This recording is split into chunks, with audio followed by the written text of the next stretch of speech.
The morning of September 27, 1956. High over the Mojave Desert, a rocket plane drops from a bomber's belly. The man inside has never flown it before. 3 minutes later, he is the fastest human who has ever lived. 1 minute later, he is falling out of the sky, and the Air Force had been warned. Before we go any further, if you like forgotten history, subscribe to Unseen Republic. There is plenty more where this came from. The Bell X-2 was built to answer one question: what happens beyond Mach 2? Aluminum softens at those speeds, so Bell built the plane from stainless steel and a copper-nickel alloy and called it the Starbuster. It was cursed almost from birth. In May 1953, an X-2 exploded over Lake Ontario while still attached to its mothership. Bell's chief test pilot, Skip Ziegler, and a crewman, Frank Wolko, were killed. The wreckage sank into the lake and was never found. The cause, discovered only later, was a small leather gasket that became explosive after soaking in liquid oxygen. By 1956, only one airframe remained, and the program was years behind schedule. The Air Force had promised the plane to NACA scientists, the agency that became NASA. But first, it wanted records. In July 1956, Colonel Pete Everest flew the X-2 to Mach 2.87. The newspapers called him the fastest man alive. Then came Ivan Kincheloe, a Korean War ace and the face of the program. On September 7th, he pointed the X-2 upward and coasted to 126,200 feet, becoming the first human being above 100,000 feet. At the top of the arc, the sky above him was black at midday. The press crowned him America's first spaceman.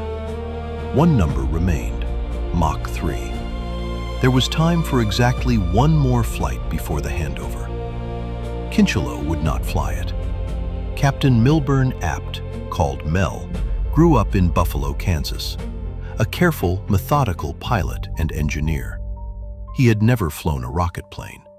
He was given one flight, and the flight plan was explicit: slow below Mach 2.4 before turning back toward base. Beyond that speed, the X-2's stability begins to fail.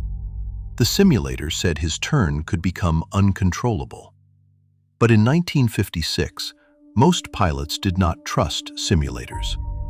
Apt dropped away from the bomber and flew the profile perfectly. Better than Everest, better than Kincheloe. Mach 3.196, 2,094 miles per hour. The first human to exceed Mach 3.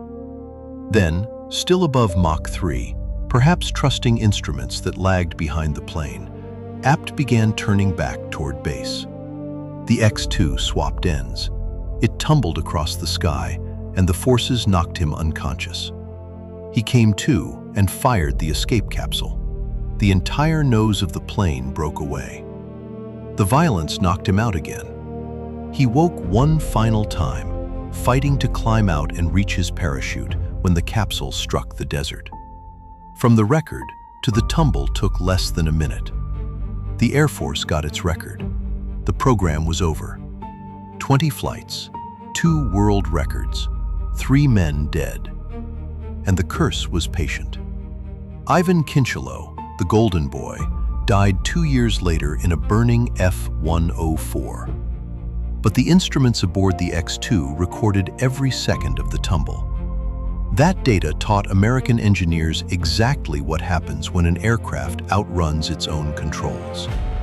Those lessons were incorporated into the X-15 and every fast jet that followed. America did not learn to fly Mach 3 from a triumph. It learned from the last minute of Mel Apt's life. If you enjoy learning about forgotten stories, please like and subscribe. Forgotten Stories, Lasting Lessons. Unseen Republic is full of stories America forgot.